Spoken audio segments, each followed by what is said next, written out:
साहित्य की चर्चा हम कर रहे हैं और सब कुछ प्रकृतितः हो रहा है। इस सुंदर परिवेश में हम लोग यहाँ हैं और साहित्य पर चर्चा कर रहे हैं।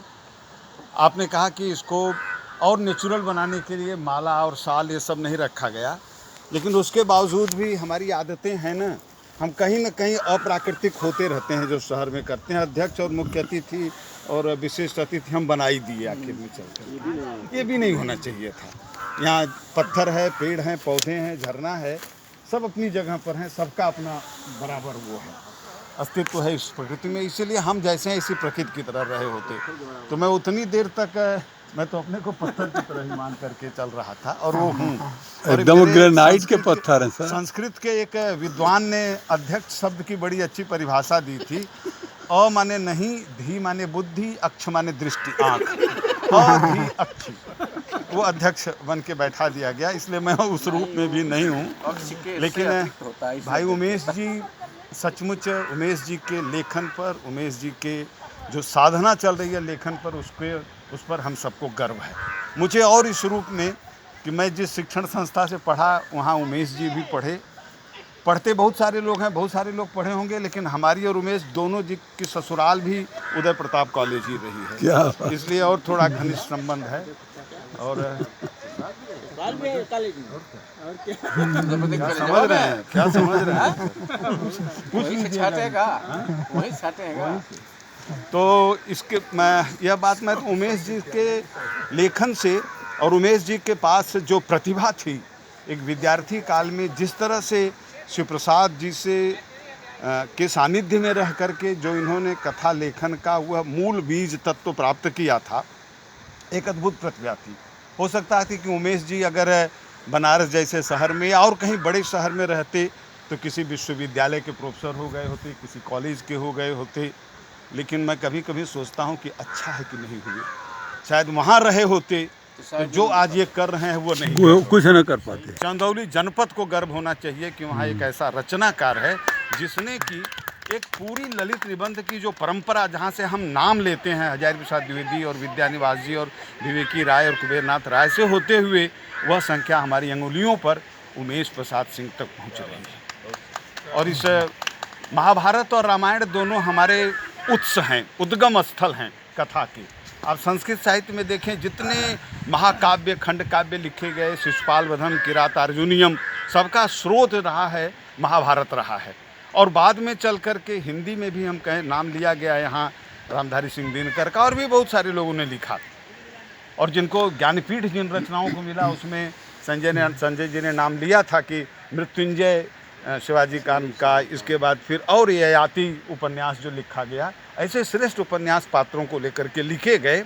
और उसमें सबसे ज़्यादा कैरेक्टर किसको पकड़ा गया उस समय एक विशेष विचारधारा के तहत, वो कर्ण के चरित्र को पकड़ा गया।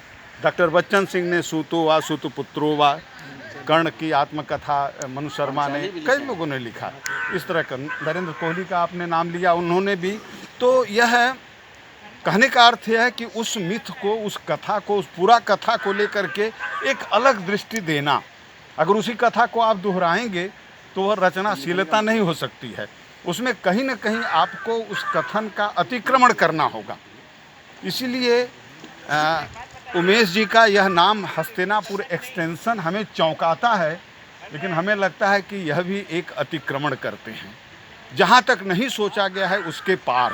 और उमेश जी के लेखन का यह बड़ा वैशिष्ट भी है, इनके पहले निबंधों का संग्रह क्षितिज के पार है, और एक्सटेंशन भी वह कहीं न कहीं जहाँ कोई दूसरा सोच सकता है उसके पार जाकर के ये सोचते हैं। और इस उपन्यास की सबसे बड़ी जो विशेषता मुझ जैसे विद्यार्थी को लगी, यह सबसे बड़ी विशेषता, बार बार ये कहा गया कि ललित निबंध की शैली है, स्वयं उमेश जी ने कहा ललित निबंध की शैली है।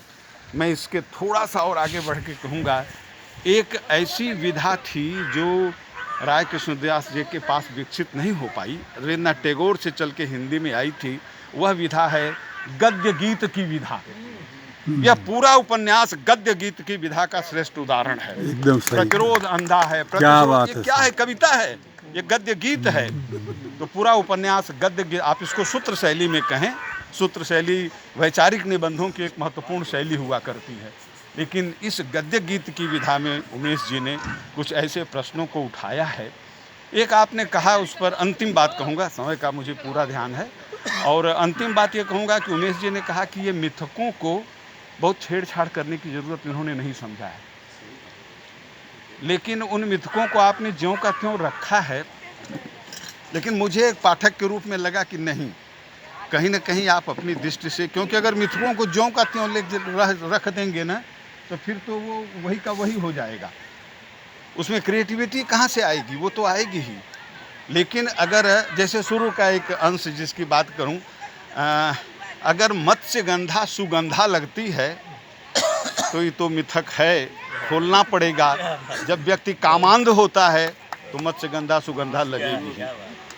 पराशर का चरित्र चाहे जितना ऊंचा, इन मिथकों को हमें कहीं ना कहीं, और खोला है आपने, आप इसको कह के बच नहीं सकते हैं कि मिथकों को आपने ज्यों का त्यों रखा है। लेकिन यह जरूर है, एक जो आप बात कह के बचता है लेखक, वह यही बचता है कि उस समय के उस पात्र का चेतन सत्ता बहुत अधिक थी, हम शायद वहाँ तक न पहुँचे हों।